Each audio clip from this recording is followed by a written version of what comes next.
Vamos lá, pessoal, sejam todos muito bem-vindos. Estamos dando aqui início a mais um Mercados e Atualidades com o gestor convidado hoje, o Henrique Breda, da Gestora Alaska, que veio aqui participar do nosso evento a convite da RGC e a convite da Icatu Seguros. A gente vai bater um papo sobre mercado atual e perspectivas e entender um pouquinho mais sobre os principais veículos, os principais produtos da gestora. Beleza? Breda, você pode se apresentar? Bom, Diogo, obrigado. só antes de Breda se apresentar, vamos lembrar o pessoal que quem tiver alguma dúvida, faz as perguntas pelo chat, que depois a gente vai aqui acompanhar e tá passando para o Breda. Eu quero agradecer bastante ao Icatu, agradeço também você, Diogo, que está conduzindo esse evento. Eu sou o Lucas Leal e agradeço a presença aqui dos sócios também da RGC, Roberto Calumbi, e Pedro Rio Branco, e toda a nossa equipe que está aqui junto conosco. Obrigado muito, Breda, pela sua presença. Você que é uma referência muito grande na parte de fundos de ações, de investimentos, tem uma rede de seguidores fantástica. E vamos agora beber um pouco desse seu conhecimento. Comece se apresentando e suas considerações iniciais. Bom, obrigado ao time todo aí da RGC, Lucas, Calumbi. Eu sei que tem mais de um Calumbi plugado aqui. Já vi aqui os sobrenomes aqui. Diogo, prazer. Bom, a ideia, acho que é falar um pouquinho de onde eu vim, né, o que é Alaska, e a gente parte direto, acho que talvez o assunto principal aqui seja a Previdência, e depois, se quiser falar do Moro também, a gente fala de qualquer coisa, não tem problema nenhum. Minha vida inteira, desde a época do ensino médio, eu queria trabalhar com ações, né? Deu um estalo lá em 95, 96, lendo revista e vendo esse mundo de mercado financeiro, e eu achava que era um negócio que era só para quem fazia administração ou economia. Muito moleque ainda, e eu vi que não, era para qualquer um, na verdade. E um pessoal que gostava de exatas podia se aventurar muito bem nesse mercado. E era um negócio que eu gostava, ia muito bem em física, matemática. Minha época de medalhista olímpico de matemática e física era dessa época, então eu achava que era desperdício jogar fora todo esse talento, vamos falar assim, e eu queria fazer um curso de exatas. Aí eu vi que dava ir para o mercado financeiro e fazer engenharia. Lá pelo primeiro ou segundo ano de engenharia, acho que no primeiro ano já, eu já vi que foi uma escolha horrível ter ido para engenharia, um negócio extremamente difícil de entrar, pior ainda de sair, ainda mais num ritmo de trabalho que eu peguei já desde o início. Então, desde o primeiro, segundo ano, eu já comecei a trabalhar pesado em consultoria e bancos para poder suprir a deficiência que o curso de engenharia tinha para mim, né? Contabilidade, empresas, balanço, aprendi tudo na prática, né? Trabalhei como analista de crédito no Unibanco, depois eu fui para gestora gringa, gestora grande, até chegar em 2010, quando eu montei a minha própria junto com outros sócios. É o CNPJ da Alaska. A Alaska completou 10 anos, o CNPJ, né?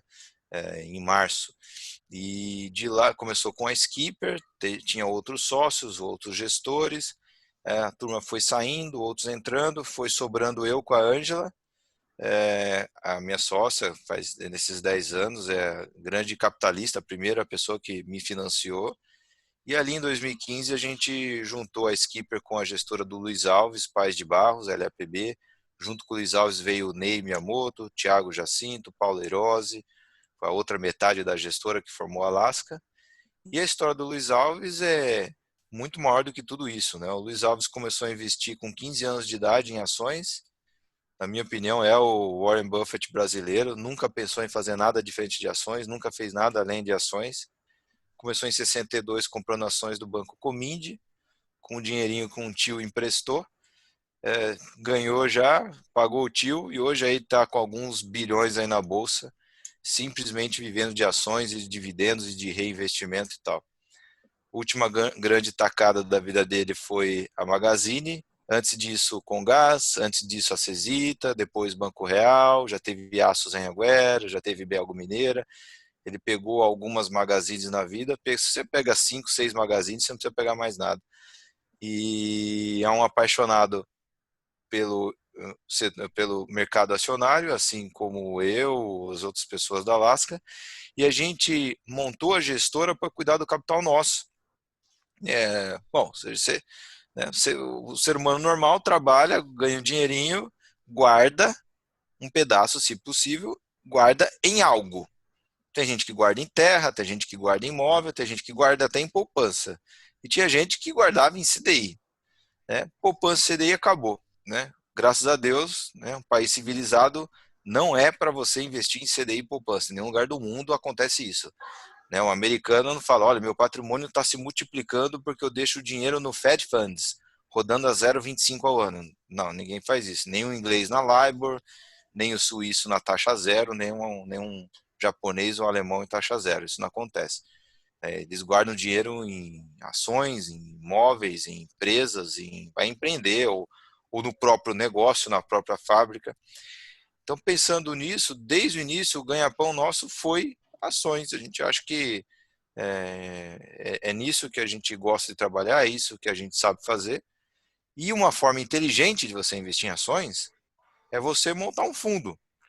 Porque se eu compro ações de Vale por 20 e vendo por 40, na física, eu pago imposto em cima do ganho do 20 para 40. Aí eu não vou ganhar R$ 20, vou ganhar menos, sei lá, vou ganhar R$ 16, né? Porque eu paguei imposto. Aí esses 16 eu vou investir em outra coisa, esse lucro, se eu ganhar dinheiro de novo, eu pago imposto de novo em cima do lucro.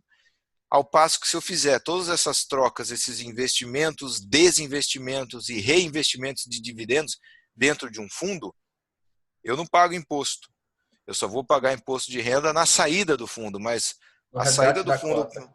o resgate da cota nossa, daqui 30, 40 anos, se resgatar. Eu acho que eu não resgato. Eu acho que vai para minhas filhas e acabou. Meu prazer não é resgatar e falar assim, nossa, que legal, né? Vou resgatar e comprar o quê? O que eu vou Vai fazer? comprar ações. O que eu vou fazer? Eu preciso de uma casa, um carro e viajar de vez em quando. Então vai ficar ali. E que aquilo sirva para gerar bons frutos lá na frente, né? É o que o Luiz Alves faz, o que ele juntou a vida inteira, são bilhões mesmo, ele usa tudo isso para financiar instituição em Ilhabela, por exemplo, ele mantém 500 crianças lá estudando, financia projeto de ajuda social, então ele faz algo muito maior, né, com esse patrimônio que se avolumou, do que simplesmente, vou fazer um resgate e comprar um helicóptero. Para quê? Para cair? Então, assim, não tem nenhuma grande pretensão além do acúmulo mesmo. O prazer e a conquista, o desafio superado é investir cada vez mais, melhor, participar da vida das empresas, isso dá muita satisfação. Ver a transformação das empresas. A Login foi um caso muito legal nosso. É porque aí, Breda, entra uma questão importante do fundo e da estratégia de vocês, que é essa, né? É de não simplesmente investir, de colocar o dinheiro naquelas ações, mas de ter uma interferência direta naquelas empresas que vocês aplicam e que fazem parte do portfólio do fundo. A ideia da interferência tem que ser muito bem explicada, porque no Brasil Perfeito. e fora do Brasil também, e isso é muito visto como ativismo, né? Aquele investidor ativista que entra para brigar. Opa. Deixa eu acontecer alguma coisa. Eu acho que o filho... Pode ter se machucado. Coisas do home office, né? Ainda bem Tomara que que esteja ele tudo bem. quer dar um sinal ali para ele. Fiquei preocupado, fiquei assustado. Eu tô ouvindo a voz da Acho que é criança, não criança. tá chorando. Acho que foi susto. Escorregou, caiu. No máximo um corte. Essas coisas acontecem. Não, mas não tá, acho que ele não tá nem chorando. Acho que ele ia Tá fazer bom. alguma coisa perigosa. Bom, tá bom. Eu vou continuando qualquer coisa que você me interrompe, tá bom? Perfeito. Sem problema nenhum. Perfeito. Então, assim, esse negócio do ativismo, ele é mal visto e a gente também vê ele mal, a gente não gosta. Esse ativismo de, olha, vamos entrar na empresa para retirar o presidente ou trocar os executivos, não, a gente já não gosta. Se a gente tem que entrar numa empresa para melhorar, né, melhorar o negócio, quer dizer que está ruim, a gente tem que entrar para melhorar, a gente prefere nem entrar. Tem um monte de oportunidade boa. E outra, uma vida muito ingrata. Você entra, você briga, processa, toma processo, gasta com advogado, faz um monte de inimigo. Não é o estilo de vida que a Deixa gente de ser gosta, não. prazeroso, né? Deixa de Não, ser não. prazeroso.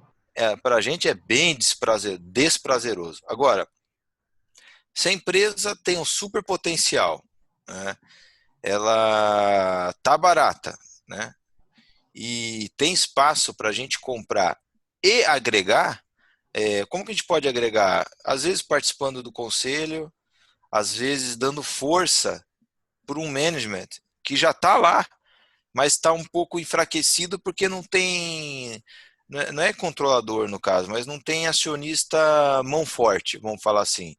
O executivo está lá e está com medo, porque tem uma base acionária fraca, uma hora entra um sócio, depois sai, entra outro, ele não sabe, não tem referência. O executivo trabalha para alguém, trabalha para a companhia, não pode ser uma, né, a base acionária não pode ser uma porta giratória, entra um monte de gente, sai um monte de gente, o executivo, o presidente não sabe quem é, né, quem é a referência. Então, às vezes, isso faz diferença nas empresas. A gente conseguiu fazer diferença na Login. Acho que a Valid lá, Valid 3, acho que tem uma chance de acontecer isso também. A gente tem 25, 26% da companhia, acho que o segundo acionista tem 10, 8, alguma coisa assim. Então a gente acaba sendo uma referência e isso dá muita confiança para os executivos tocarem o negócio. Então a gente está lá para dar apoio, né? Às vezes você precisa só destampar a panela, sabe? Tem pressão para fazer o negócio andar, mas tem coisas pressionando o management para baixo, então a gente vai lá e meio que libera o potencial da turma. Agrega com alguma visão de estrutura de capital, esse tipo de coisa. E o objetivo disso tudo é ter retorno. O objetivo disso tudo é ter retorno. Comprar por 5 e ver o negócio ir para 50, né? E como que a gente faz para ver se o negócio vai de 5 para 50 mesmo? Você não tem certeza antes, né? Você não sabe se você vai ganhar dinheiro com certeza ao comprar alguma coisa. Você tenta pagar muito barato versus o que você acha que vale, mas você só vai conhecer mesmo uma empresa na hora que você começar a conviver com as pessoas por detrás de uma empresa. Isso é um negócio muito simples, parece simples assim, mas as pessoas se esquecem. Então ela vai lá, ela compra lá na bolsa, Oi, né? Ela compra Oi, compra Vale, compra IRB. Ela acha que é só um gráfico. Ah, caiu de 20 para 3. Tá, mas né, esquece o mercado. Esquece o mercado de ações. O mercado de ações não existe. Tira o mercado, tira. É só uma cotação de preço. Esquece o mercado de ações e aí, você investiria naquela empresa? Aí o cara fica cego. Ele não sabe, porque não tem gráfico, né? Não tem mercado. Não tem aquela queda de 20 para 3 reais. Ele fala, você investiria nessa empresa? Ele não tem ideia. Muitas vezes nem conhece, não sabe o que a empresa faz, de onde vem, quem é o dono, se tem dono. Se você retira o gráfico e retira a cotação de preço, a pessoa fica cega, porque era a única coisa que ela sabia, o gráfico e o preço. E, na verdade, isso não importa. Isso não é a última coisa que importa. O que importa é o que a empresa faz, quem manda na empresa, quem é o presidente, quem é o diretor financeiro, quem é a equipe de vendas, quem que são os conselheiros, como que é a composição do conselho, né? Quem são indicados pelo dono, quem que são independentes. Os conselheiros independentes são independentes mesmo ou estão lá para puxar o saco do dono? Tá cheio de conselheiro independente que não é independente. Da onde que veio essa empresa? Quantos anos ela tem? Né? Tá na segunda, terceira ou quarta geração? Quem que é o fundador? Né? Ah, morreu. Como que ele era? Né? Como que é a cultura corporativa? Como que é a vida da pessoa que trabalha na empresa? Funcionário que sai da empresa sai aliviado e achava o clima uma porcaria, né? Ou sai com saudade e adorava a empresa? Então essas coisas vão formatando na sua cabeça uma pergunta que as pessoas não se fazem antes de investir, que é quem? Por detrás do CNPJ são pessoas, né? Tem que entender das pessoas ali. Depois que você entendeu das pessoas e você começa a entender como que aquele negócio dá dinheiro ou não dá dinheiro, como que aquele negócio gera dinheiro, aí você está apto a tentar avaliar o quanto que ele vale. Ah, tá, estou olhando aqui, essa empresa vale 2,5 bi, 2,5 bilhões de reais. Esse aqui é o valor justo disso. Só aí, e somente aí, você vai lá no mercado, você vai lá na peixaria para ver quanto está a cotação. Aí você vê lá, opa, está cotada por 2,3. Eu acho que vale 2,5. O desconto está muito baixinho, não vale muito a pena. Se tivesse mais ou menos, né, 1,9, 2 bi, aí eu acho que eu compraria. Porque tem um espaço aí para ganhar. Então vou acompanhar. Vou deixar no meu banco de reserva. Gostei da empresa, acho boa, acho legal, vale uns 2,5 bi, mas está 2,4, não me interessa. Ah, deu Covid. Deu Covid. A empresa que você acha que vale 2,5, porque vai perder 2, 3 trimestres de resultado, o valor justo para você caiu para 2,3. Você não perde tanto, né? É meio ano de 10, 15 anos de vida da empresa. Então o valor justo dela caiu para 2,3. Ela estava cotada por 2,4 bi. Aí você olha no mercado, putz, deu Covid, a ação está valendo 1 bi. Porque a ação dividiu por 3. Pô, beleza, desconto, promoção, liquidação da Magazine Luiza, né? Vai lá e se aproveita disso. Então, é basicamente isso que a gente faz. A gente acessa o mercado acionário, as pessoas vivem em função disso, né? A gente só acessa para ver se está valendo a pena comprar ou se por algum acaso o mercado está ficando super otimista com aquela empresa que você comprou por 1 bi, você achava que valia 2,3, o mercado está cotando ela por 3 bi.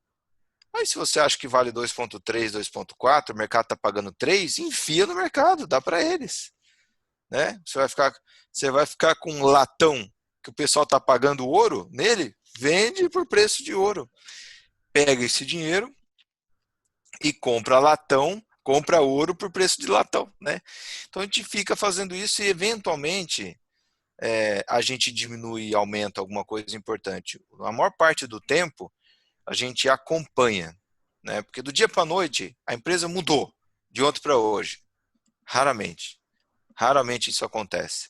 Você precisa ter uma canetada muito forte de governo mexendo num setor, ou uma demissão muito inesperada de um executivo muito bom, ou uma aquisição de uma outra empresa super importante mudando a lógica de negócio do dia para a noite a empresa mudou, agora mudou. Não, isso não acontece.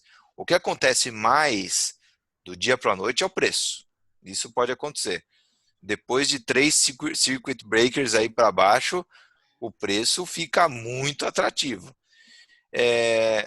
Às vezes as pessoas falam assim, mas agora mudou, agora é muito diferente, né? O mundo vai acabar agora, vai ter uma crise de 29. Mentira. Essas coisas são mentiras, né? Isso aí é a narrativa que a pessoa inventa para justificar o porquê ela tem que vender agora na baixa. Eu estou vendendo agora porque vai ser crise igual a crise de 29. Mentira. Você está vendendo agora porque você não aguenta mais ficar com insônia à noite. Você quer se livrar de um problema. Aí você inventa uma justificativa. Aí você vende para dormir tranquilo, mas na verdade é justamente na hora onde você deveria comprar, né? E se você olhar agora, Covid, ou 2014, 2015 com Dilma, quando a bolsa também desabou, ou 2008 por causa da Lehman Brothers, ou 2001, 2002, a eleição do Lula ali com Serra, todos esses eventos, e pode voltar mais para trás, eles são altamente impactantes para o mercado, eles detonam a economia no curto prazo, mas são coisas que demoram 1, 2 anos para se resolver. 1, 2 anos é um piscar de olhos para investimento em ações. É um piscar de olhos. Quando você vê, já passou. Estava lembrando daqueles gols do Romário em 94 já vai para 26 anos. Pelo amor de Deus, 26 anos dá para ganhar muito dinheiro com ações. Né? É um Então, negócio assim, engraçado isso que você traz, né? Primeiro, como que a gente tem que lidar com as empresas, por trás daqueles códigos e daquele verde e vermelho de piscar de tela, são empresas formadas por pessoas que ali tem uma série de outras coisas que vão denotar ali se aquilo é um ambiente de crescimento, se é um ambiente que encoraja ali o empreendedorismo interno, como é que vê esse tipo de coisa. Agora, uma pergunta que eu queria falar para você, que eu queria saber, depois da última reforma que a gente teve, se não me engano, a 555, os fundos de previdência começaram a poder ter 70% de ações para o investidor geral e 100% para o investidor qualificado. O que mudou? Assim, vocês abriram a Alaska 70, a gente sabe disso, mas como é que foi essa decisão? Né? De repente, poxa, olha, agora de repente tem condição de ter um mandato aqui legal, ou será que o brasileiro precisa disso para a Previdência? O que foi que deu start para vocês? Quem trouxe a gente para esse mundo foi a Icatu. A gente estava um pouco fora desse assunto Previdência, até porque tem sempre uma linha mestra que é bom as pessoas lembrarem disso. Né? Por que existe a Alaska? Porque os sócios montaram para tocar o dinheiro próprio. Então, você não vai montar fundo de previdência para você estar ali gerindo uma carteira proprietária, né? Você nem sabe direito a todas as regras de fundo de previdência. No Brasil era muito travado, né? Fundo de previdência era ruim antes, né? Era E, 49, era ruim mesmo. não é nem às vezes do jurídico, mas a fama era ruim, né? Fundo de previdência era aqueles fundos de bancão com taxa de carregamento, taxa de administração de 3, 4%. É umas coisas que você fala, desculpa o português, mas você olha assim, puta, é roubalheira isso, é fria. Então a gente nunca chegava perto desse assunto. Quando a Icatu, em 2017, veio falar com a gente, aí já mudou bastante de figura. Primeiro porque é Icatu, aí já é fora de bancão. A Icatu, ela vive disso e faz muito bem. Então ela não pode tratar esse business de seguros como algo secundário, algo mal feito. Tem que ser muito bem feito, porque é a vida deles. E aí, na época, era o Felipe Bottino que veio falar com a gente. Hoje está lá na API. Ele veio falar, olha, vocês não querem montar um fundo de ações de previdência? Porque isso aí no Brasil é muito fraco, vai ser tendência e tal, no mundo inteiro já foi. A gente entendeu. Realmente, eu não sei os números exatos, mas você ter 800, 900 bilhões em fundo de previdência e um percentual ridículo em ações, isso vai inverter, né, em 20, 30 anos. Vai ser um percentual ridículo em renda fixa e uma enormidade em ações, porque previdência é ações. Né? O curto prazo, médio prazo, você tem uma renda fixa, CDI, mas previdência, se ações não for previdência, ações não é nada. Né? É previdência. E aí a gente falou, não, beleza, vamos montar tal. Aí ele falou o seguinte na época, então, mas o limite é 49%. Aí a gente falou, mas pô, o que eu vou fazer com os outros 51%? Vai rodar a zero? Não, da CDI, mas é zero. CDI de 3, 4, 5, 6% é zero, não resolve nada. Não, a gente não vai fazer. Esquece, se a regulação não mudar, não vai fazer. E aí eu lembro de ter falado assim, mas está sendo discutido aumentar esse limite. Se aumentar, vocês fazem? Não, se aumentar a gente faz, mas que aumente, né? Mesmo, né? E aí foi para 70, o público geral.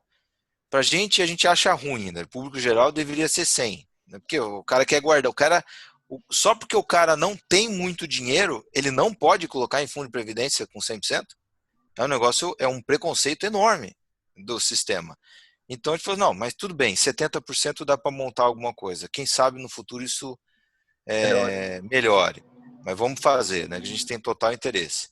A gente montou o Alaska 70, depois de um tempo veio o Alaska 100 para público qualificado, e a gente montou lá em maio de 2008. Então foi uma conversa da Icatu que começou no final de 2017, em maio a gente montou. O fundo sempre roda com 70% em ações, 30% no CDI. Essas ações são as mesmas ações na proporção 70% dos fundos da casa, os BDRs, o institucional, os mesmos nomes, não tem por que você ter Vale num fundo e não no outro. O fundo, o Alaska 70, completou 2 anos, né? Ele tá subindo 20% nesses 2 anos, o Ibovespa 7,7 e o CDI 12. Então, mesmo subalocado em bolsa, ele está suplantando bem a bolsa, e com um comportamento mais tranquilo do que o Ibov, que ele é amaciado pela renda fixa, né? Mas a gente acha que para quem tem prazo, para quem tem muito tempo, né? Muito tempo assim, passou de 10, 15 anos já é um tempo legal, entende, né, o que é oscilação de bolsa e que isso não tira a vida de ninguém, simplesmente oscila. O Moro pediu demissão, caiu. O que aconteceu de lá para cá? Bolsa explodiu. O que adiantou você ter saído da bolsa porque o Moro saiu, né? Porque ficou caótico. Não adianta, né? As pessoas misturar política com bolsa vai dar problema. Então não misture uma coisa com a outra. Se a pessoa conseguir ter esse discernimento de que existe volatilidade de curto prazo, normal, você pode ficar 2 anos, 3 anos no negativo, normal, mas o negócio é para cima, é muito, muito difícil ela ficar fora de um fundo de previdência que tem a renda variável. Se ela entender isso, ela vai embarcar nessa jornada. E depois de 10 anos, putz, um fundo de previdência depois de 10 anos tem muita vantagem, né? Dependendo da modalidade, despenca o imposto de renda, você tem benefícios fiscais enormes, de dedução, de inventário, de blindagem patrimonial. Eu posso ficar discorrendo aqui. Fundo de previdência tem muita vantagem. E o que a gente fez para tornar isso um pouco mais viável para o público é tentar baratear assim, ao máximo, tentar baixar a taxa de ADM no osso para a gente, né? Que é o normal dos fundos, é você ter 2% de taxa de administração. A gente baixou para 1,5% os fundos de previdência nossos, que são todos de ações, né? Esse 1,5%, ele é bem mais pesado do que 1,5% de um fundo normal, só para as pessoas entenderem. A margem para a gestora, para a seguradora ou para o distribuidor é bem mais apertada, porque se divide essa taxa com muito mais agentes. Então, num fundo normal, você tem... eu tenho que ligar na tomada aqui.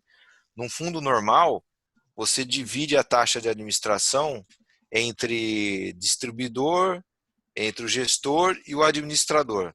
Num fundo de previdência, você tem a seguradora também. Então, você tem que remunerar mais pessoas. Mas por que a gente baixou para 1,5%? Porque a gente entendia, né? Isso veio se comprovando com o tempo. A gente achava que o capital que migra ou que vai para dentro dos fundos de previdência é de uma qualidade superior. Não é quantidade, qualidade. O que é qualidade de capital para a gente? Estabilidade. É um cara que não fica apavorado, né? O Brasil está bem, aplica. O Brasil está mal, resgata. Isso aí é um inferno para a vida do gestor. É um negócio que a gente não gosta, é melhor não ter. Porque você trabalha com tranquilidade, com previsão de capital e tal. E no fundo de previdência, a gente achava que iria ser mais tranquilo. Porque uma vez que a pessoa entende que aquilo é previdência e aquilo é ações, ela não está brincando com a poupança do filho ou com a própria aposentadoria. Ela vai ter uma disciplina maior. E assim, graças a Deus, o que a gente imaginava se comprova na prática. O investidor de fundo de previdência com foco em renda variável é extremamente disciplinado e mais estável. Então, para a gente é muito bom, a gente consegue trabalhar com tranquilidade. Essa Hoje, uma das coisas que você estava falando no início, né? Que é a qualidade do passivo, né? De fato, isso é assim, é muito importante. mais tranquilo. E hoje, se a gente for somar a família dos fundos de previdência da Alaska, acho que a gente deve estar com uns 300, 400 milhões de reais, mais ou menos, de um total que a gente tem de 12, 13 bi. A gente acha que no futuro, não sei se isso é 5 anos, 10 anos, a família previdência vai ficar maior que as outras.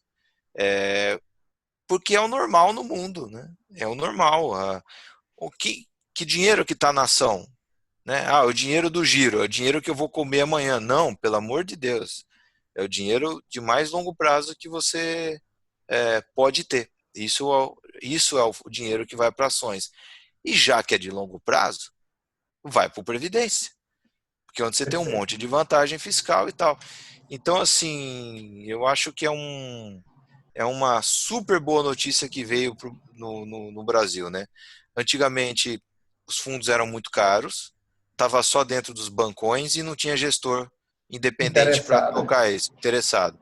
A regulação melhorou, surgiram os distribuidores, que facilita a capilaridade, e como a regulação melhorou, os gestores independentes, não ligados a bancos, se interessaram por esse produto.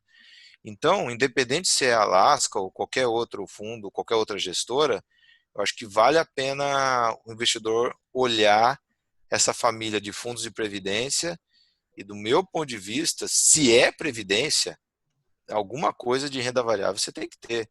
Eu vou colocar fundo de previdência que roda CDI. Para quê? Né? Fica Qual a difícil, né? vantagem? Fica difícil. Tudo bem, Uma se coisa... o CDI fosse 15% ao ano, inflação de 5%, ganha 10% real, tudo bem. Mas se você, CDI de 3, 4, 2,5, sei lá, tanto faz. Tira o IR, tira a inflação, é zero. Então, zero por zero, Melhor gastar.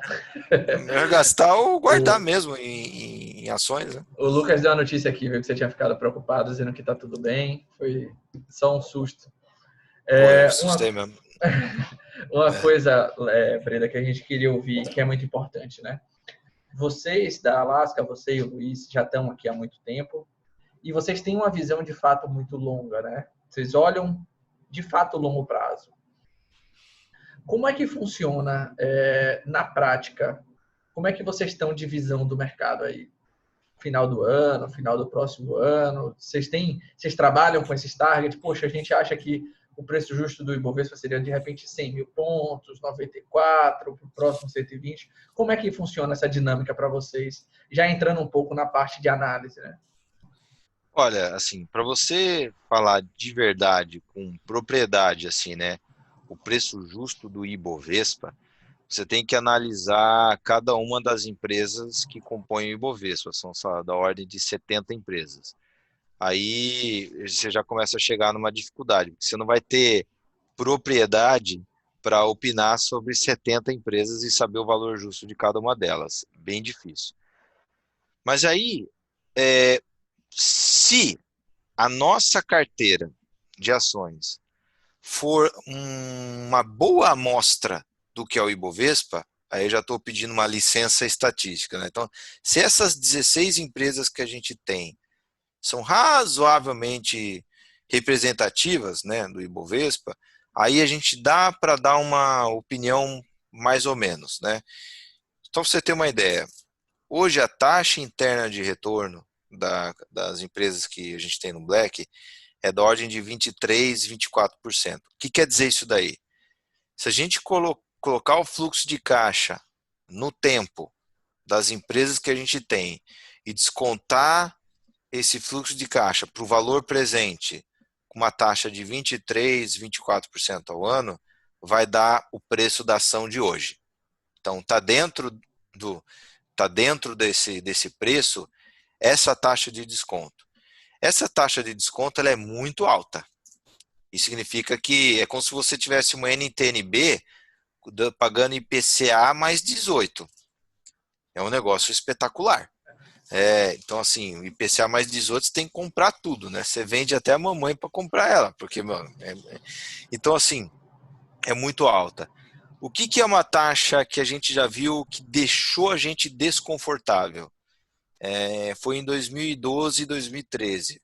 Foi ali que o BDR mudou o regulamento para poder investir nos Estados Unidos. Foi ali que ele se tornou o BDR. Porque aqui no Brasil a gente já não estava achando coisas baratas. O que era a TIR do Black em 2013, para você ter uma ideia? Variava entre 12% e 14% de TIR. Não, entre 12% e 14% de TIR, na época, a gente tinha uma taxa de juros de longo prazo da ordem de 8%, 9%. Então você tinha taxa de juros longa mais 5 pontos, 6 pontos, que para a gente começa a ficar desconfortável. A gente quer mais do que isso de prêmio. Bom, de lá para cá, a taxa de juros no Brasil desabou. Então, o 14% que era caro lá, talvez hoje não seja tão caro. Mas só para efeito de comparação, vamos supor que os 14% de hoje fosse algo que deixasse a gente desconfortável. Então, quanto que tem que subir as ações para a taxa de juros implícita nas ações descer de 24 para 14? Né? Você tem que subir o preço para o yield cair. Mais ou menos a sensibilidade de uma ação depende do fluxo de caixa da empresa, mas só dar um parâmetro bem longo, é alguma coisa entre 8 e 10 vezes. Para cada 1 ponto percentual que você baixa a TIR, o preço da ação sobe entre 8% e 10%. É mais ou menos parecido com uma NTNB 2035. Então, falando um termo técnico, o duration de uma ação é mais ou menos parecido com uma NTNB 2035, só para as pessoas terem uma ideia. Então, se a TIR do Black cair do dia para a noite de 23%, 24% para 14%, ou seja, se emagrecer 10 pontos, o fundo sobe entre 80% e 100%. Entre 8 e 10 vezes isso. Se isso for representativo, se for análogo ao Ibovespa, se o Ibovespa subir amanhã entre 80% e 100%, na nossa opinião, começa a dar desconforto. Então, só para facilitar, vamos supor que seja 100 mil pontos hoje, só para facilitar. Qualquer coisa ao redor de 180 mil pontos a gente acha caro. Começa a ficar caro. Só que olha só, isso é amanhã. É amanhã, tem que ser amanhã, só amanhã. Porque ao longo do tempo, as empresas melhoram, né? Aquele fluxo de caixa que você estava imaginando pode vir melhor, pode vir pior, né? E se a bolsa ou o fundo, se ele andar 24% ao ano, ele continua descontado sempre nessa mesma taxa interna de retorno. Então, assim, hoje tem que andar 80%. Final do ano que vem é 80%, 100% mais 24%, que é o carrego. Então, só para dar uma ideia do que a gente acha que começa a ficar desconfortável. Então, assim, tem espaço para danar. Então, assim, quanto que estava a TIR do fundo em janeiro de 2020? Essa era a pergunta que eu ia 19. fazer. Estava em 19. 19. Quanto que caiu? No caso, a TIR, para quanto que a TIR subiu quando o fundo bateu a mínima ali em março? Chegou a encostar nos 30%. Quem investiu no Black lá no olho do furacão ali em março vai pegar uma taxa interna de retorno de 40%.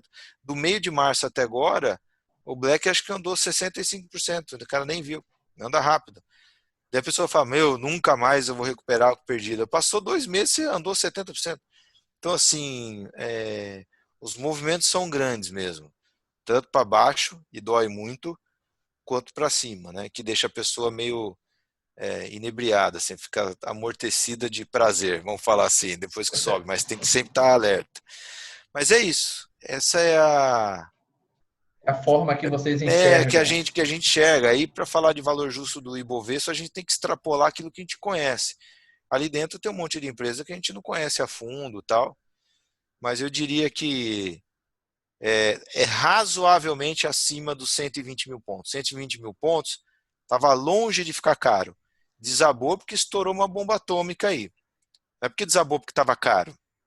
Desabou porque estourou uma bomba e todo mundo vende e salve-se quem puder. Né? No desespero o cara vende tudo. Vende barato. E depois no desespero ele compra caro. São coisas de curto prazo mesmo. Assim que se a pessoa tiver frieza, ela se aproveita disso. Um outro ponto interessante, assim, que eu particularmente achei muito coerente, vocês, há um tempo atrás, comunicaram ao mercado, fizeram uma live e disseram, olha, a gente, desde 2015, 14, a gente trabalha com bolsa, juros e câmbio. O mercado perdeu ali o que a gente acha que é a racionalidade, a gente preferiu ficar de fora. Recentemente você voltou ali para o câmbio na ordem ali perto de 5,95, 5,90, não foi? Uhum. Como é que está o Breda agora com relação a esse câmbio para frente? Acha que Entendeu? Tipo, qual é Sim, a sim. margem que tem para você ter decidido voltar? Voltou a fazer sentido? A decisão ela é uma parte é, técnica e uma parte de fundamento. Na parte técnica, foi por isso que a gente saiu, no meio de março. E não é nem por causa do câmbio em si. Isso a gente está falando tudo do BDR, tá? Só para deixar claro, Previdência não tem nada disso, fiquem tranquilos, não tem nada disso. O institucional também não tem, né? O Só o institucional BDR também tem. não, só o BDR. Para a gente é uma combinação, câmbio mais juros. A gente não consegue ficar vendido no dólar sem ter a proteção dos juros, porque quanto mais o Banco Central, né, cortasse eventualmente os juros, mais o câmbio sobe, e aí você ficaria com aquele câmbio indo contra você se você não tivesse nada de juros. Então a gente tinha juros vendido, juros estava pagando bastante a conta no BDR, da perda no dólar desde 2016. Ele fala, pô, mas por que não ficar só com os juros vendidos? Ganhando dinheiro com os juros e não precisa ficar perdendo no dólar. Mas aí a gente não tem opinião dos juros. A gente não tem uma opinião, vou apostar na queda de juros. Não é o nosso trabalho, a gente não fica apostando na queda dos juros. Não é essa a visão. A visão é ações e ações em dólares está muito barato. Então, vende o dólar. Ah, mas ficar pelado no dólar é difícil num momento onde o país está mudando de patamar a sua taxa de juros. Por isso a gente tem os juros vendidos. Hora que esses juros começam a não funcionar mais para nos defender no dólar, aí a gente fala, olha, não pode perder nos dois ao mesmo tempo. A gente até um ou outro dia tudo bem, mas todo dia começar a perder nos dois, não está funcionando.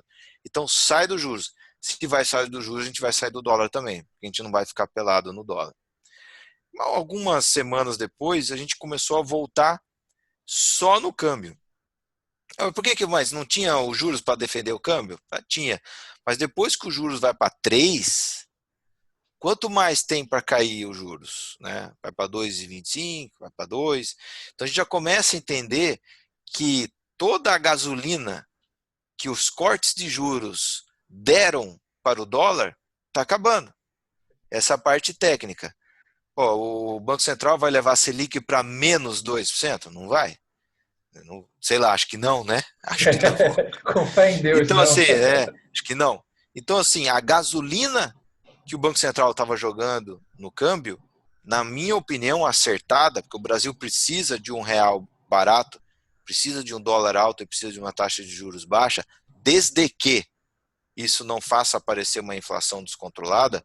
Se não aparece uma inflação descontrolada, na minha opinião, é bom para o país a gente finalmente ter uma moeda barata e um custo de capital barato.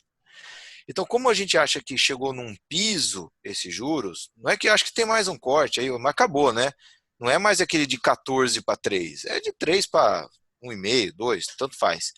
Como a gente acha que chegou num piso, o que nos dá mais coragem técnica para vender dólar, e o dólar foi para acima de qualquer nível que você faça de conta corrente, balança comercial, competitividade do Brasil, taxa real, né, no Brasil de moeda, compara com outros, a gente estourou todos os limites. Então, o real realmente está barato, o dólar está caro e a gasolina do Banco Central acho que está acabando. Ali que a gente voltou a vender. E um sinal muito importante foi quando a gente começou a vender. Eu recebi carta, e-mail, direct, todo mundo chama, você é burro, você é idiota, você está insistindo no erro, pelo amor de Deus, né? Até o porteiro aqui do prédio fala, cara, você está vendido em dólar, você é burro. Então, quando começa a virar um consenso, é porque meio que acabou, né?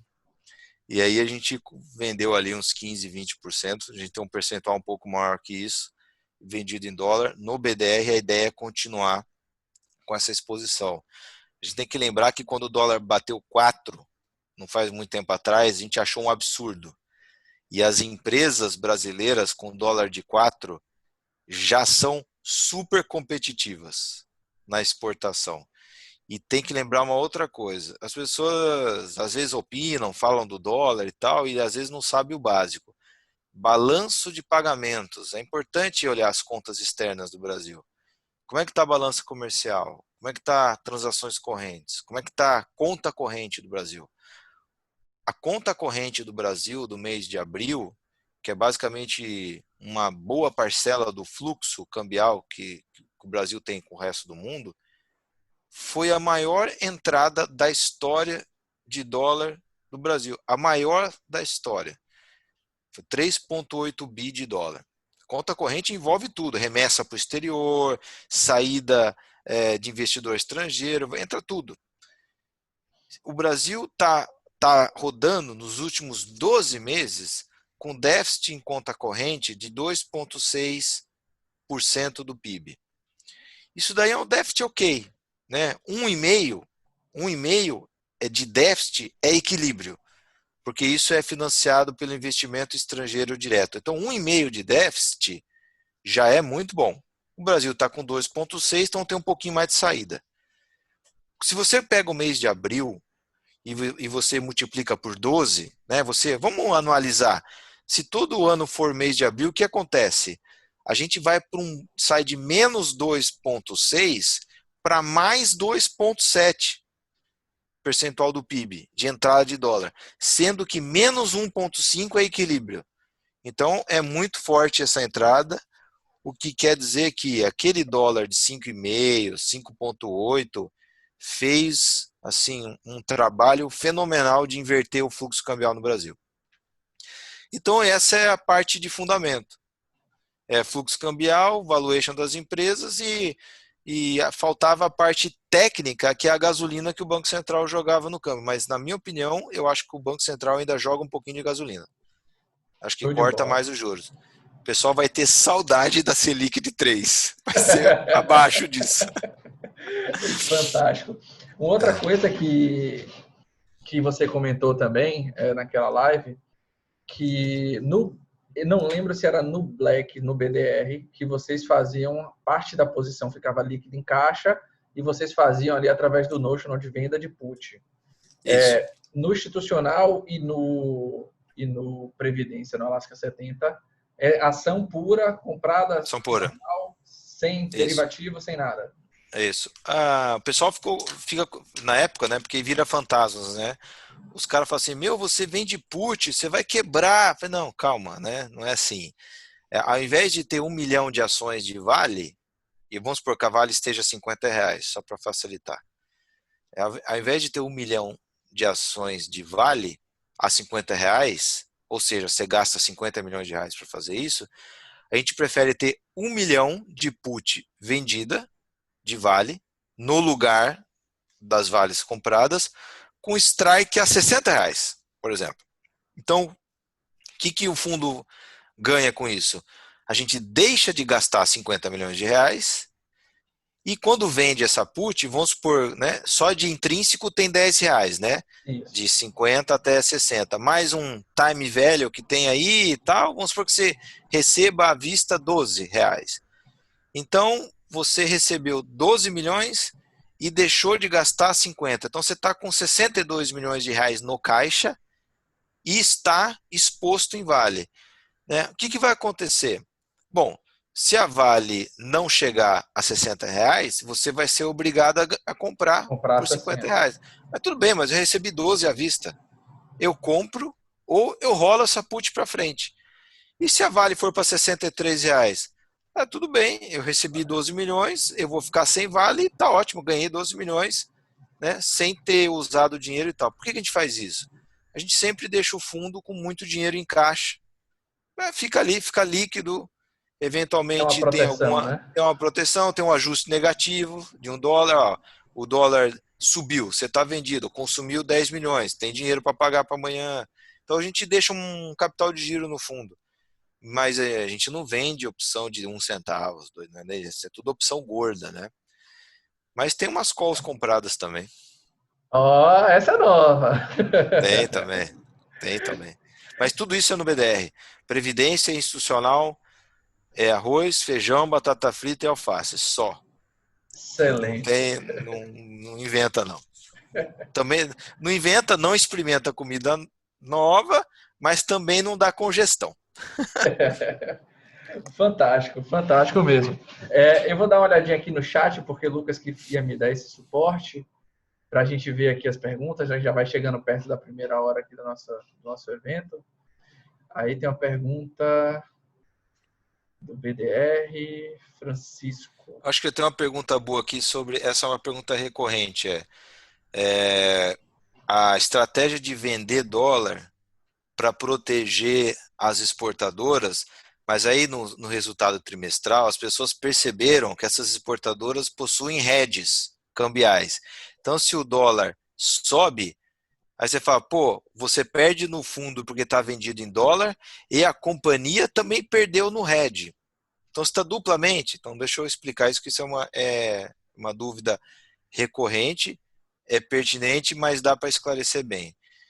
O que acontece é o seguinte, a venda que a Suzano faz de dólar, e outras exportadoras também fazem, eles fazem uma venda de dólar para alguns meses à frente. Não é só a Suzano que faz, outras empresas também fazem. Então você é um exportador, você está vendendo 2 bi de dólar por trimestre. Aí, se você não faz nenhum tipo de hedge, 2 bi de dólar num trimestre vai virar 10 bi de reais, no outro vai ser 8 bi de reais, né? Depois vai para 11 bi, depois cai para 7. Então você não sabe quantos reais vão ser. E o seu custo é em real. Né? O seu custo é mão de obra aqui no Brasil, Arrendamento de insumo, terra. imposto, as coisas aqui no Brasil é um real. Então, essas empresas fazem vendas de dólar para alguns trimestres para poder ter previsibilidade, para poder trabalhar direito. Fazer, eu sei, estou vendendo aqui. Pega um produtor de soja, né, o preço está, né, ele tá tranquilo com esse preço da soja, ele vai lá e ele faz uma venda, né, de derivativo para proteger aquela safra. Aí se a soja subir muito ou cair, ele está protegido aquela margem. Mas e a próxima safra? Né? E a próxima? E a próxima? Ele vai vender futuro de soja num outro patamar. Então, quando a pessoa faz vendas, né, para proteger, vendas daquilo que você vende, né? Então, no caso da Suzano, ela vende dólar, né? Ela tá faturando em dólar. Então, aqui essas vendas que o produtor de soja faz de soja futuro, por exemplo, futuro de soja, é para dar uma previsibilidade de fluxo de caixa. Agora, em nenhuma hipótese a pessoa vai pensar o seguinte, no produtor de soja, o cara que faz venda de futuro de soja, vai falar assim, pô, se a soja subir ao longo dos próximos 20 anos, esse produtor não vai surfar nada. Não, lógico que surfa, mas ele surfa de escada. Ele trava por uns trimestres, né? Garante aquela previsibilidade, depois ele vai ter que renovar esse hedge. E se a soja continuar subindo, ele vai vender num outro patamar lá em cima. Ele vai pegar, ele vai abocanhar esse gap para cima. Mas, se desabar num dado período, ele está protegido naquele período, mas depois, quando ele for vender de novo, se a soja continuar caindo, ele está ferrado, porque ele vai ter que fazer uma venda de futuro de soja lá embaixo. Então, assim, ao invés da empresa, da Suzano ou Klabin, qualquer outra, ficar sofrendo uma volatilidade cambial gigante em todo o trimestre, a empresa faz um negócio que ia ser liso, né? Faz isso se transformar em escada. Mas em hipótese alguma a empresa deixou de estar exposta em dólar. Agora, se a empresa fizesse o seguinte, Suzano, eu vendi os próximos 7 anos de produção da companhia em dólar futuro. Aí provavelmente a empresa está saindo da exposição cambial. Provavelmente. Mas para ela vender 7 anos, Vai precisar de uma margem assim, gigantesca, né? é um negócio que é o valor presente da companhia inteira. Então não é isso o caso. Se fosse isso, eu concordo que você está fora do risco cambial, né? Seria um duplo hedge. Mas a Suzano não está fazendo um hedge da empresa inteira no câmbio. Ela está fazendo do fluxo de caixa de alguns meses. Então, por isso que não tem essa dupla exposição, não. uma pergunta legal que chegou aqui, do nosso sócio Francisco Serafim. Ele perguntou o seguinte, ele falou o seguinte, ó, o BDR pode investir em ações americanas, certo? Vocês ainda Sim. continuam enxergando mais taxa de retorno nas ações brasileiras do que nas americanas? Agora atualizando, né? Uhum. Ainda consegue... Quase o triplo. Quase o triplo. Então, assim, se você pegar Johnson & Johnson, Starbucks, Colgate, Disney, 3M, tudo empresa que a gente já teve no passado e a gente tem modelo delas, você vê que mais ou menos o que está implícito ali dentro é uma TIR em dólares de 8 a 9%. Não, legal. Eu acho bom para um americano. Se eu fosse americano, só pudesse investir nos Estados Unidos, eu teria ações americanas ao invés de deixar o dinheiro guardado no banco.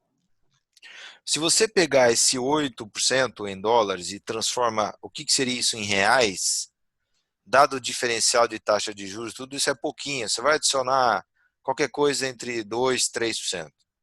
Então isso vai virar 10% a 11% em reais. Se você é um brasileiro e só pode deixar o dinheiro no CDI ou ações americanas, eu iria para ações americanas. Você tem uma taxa interna de retorno lá de mais ou menos 11% em reais.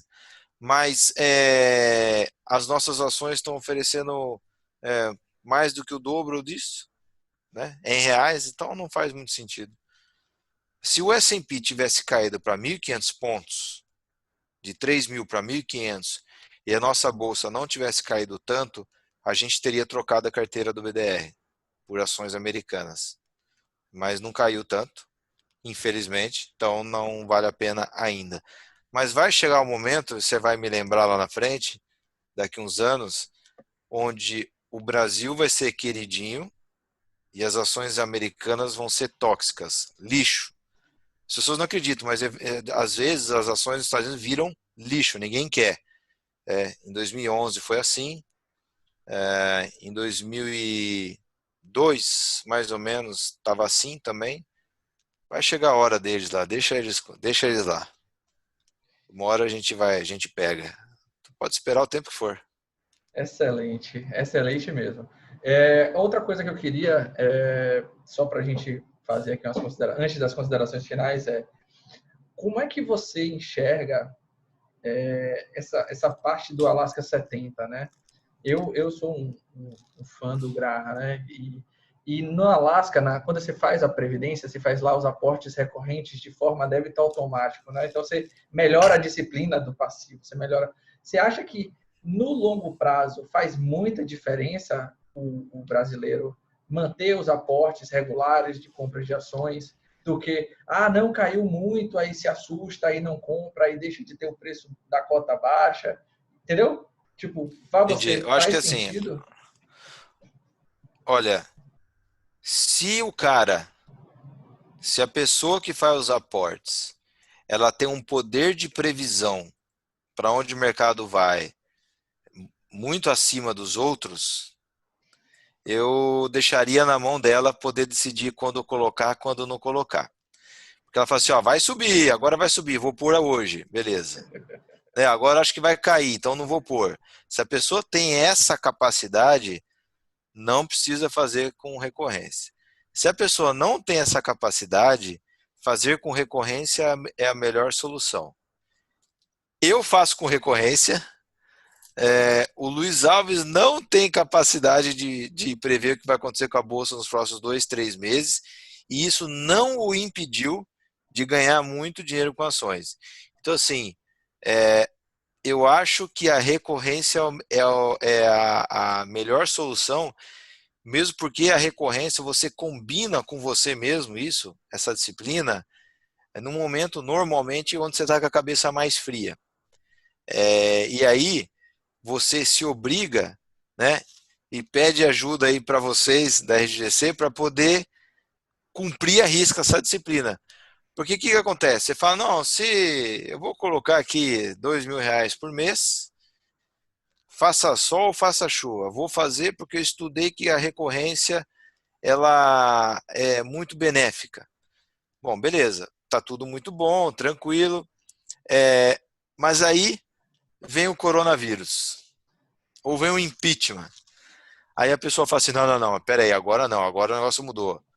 Né? Agora fica difícil, melhor não comprar agora, melhor esperar clarear. É Né? assim mesmo. Aí você, olha, não é isso que você combinou com você mesmo. Né? Vamos seguir a risca lá, porque é o seguinte, é uma grande ilusão. A maior mentira que existe é, é aquela coisa, o cenário agora está favorável, Congresso, com o governo e tal, o mundo está legal, ou agora o cenário está complicado. É uma mentira deslavada. Isso aí é a maior fraude que existe. Porque você chega em janeiro de 2020 e fala, o cenário está favorável para investir. Aí em março estourou o Covid. Qual que é o poder de previsão da pessoa de falar que em janeiro estava bom para investir porque ia ter Covid? Ou chega em abril, março, não, agora está complicado, agora é pandemia, crise política, PIB está ruim, melhor não investir. Esses 63 mil pontos vai virar 50 mil. A fraude. Então a gente nunca sabe o que vai acontecer no futuro. Ninguém tem ideia. Ninguém tem ideia. Amanhã, sei lá, o chinês manda matar o Trump e ferrou tudo. Terceira Guerra Mundial. Sei lá o que vai acontecer. Ou o Trump vai lá e dá um tapinha nas costas do Xi Jinping e o mundo cresce um horror por 10 anos.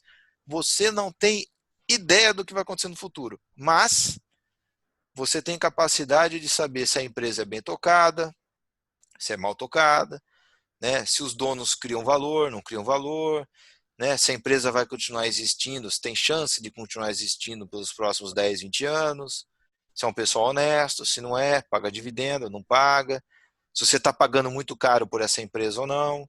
Isso dá para você medir.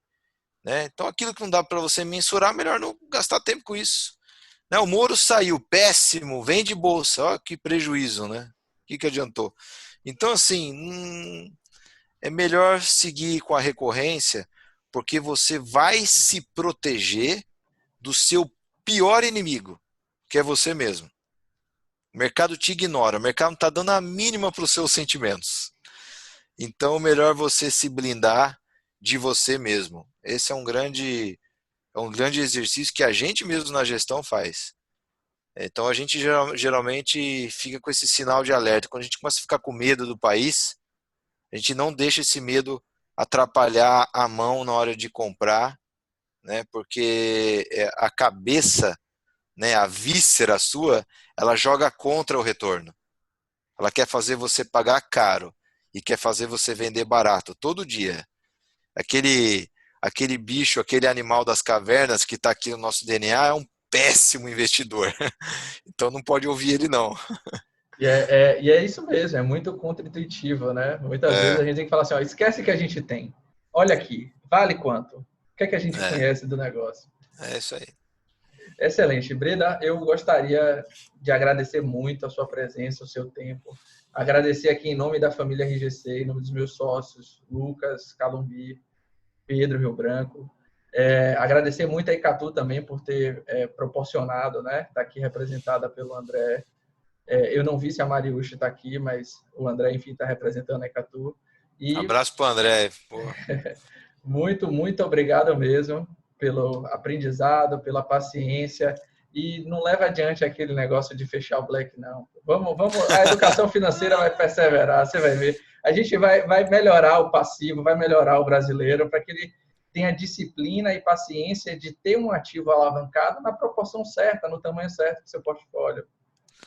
Não, vamos, pelas pessoas que gostam e é que a gente tem essa satisfação e tem os argumentos a favor de continuar, sem dúvida.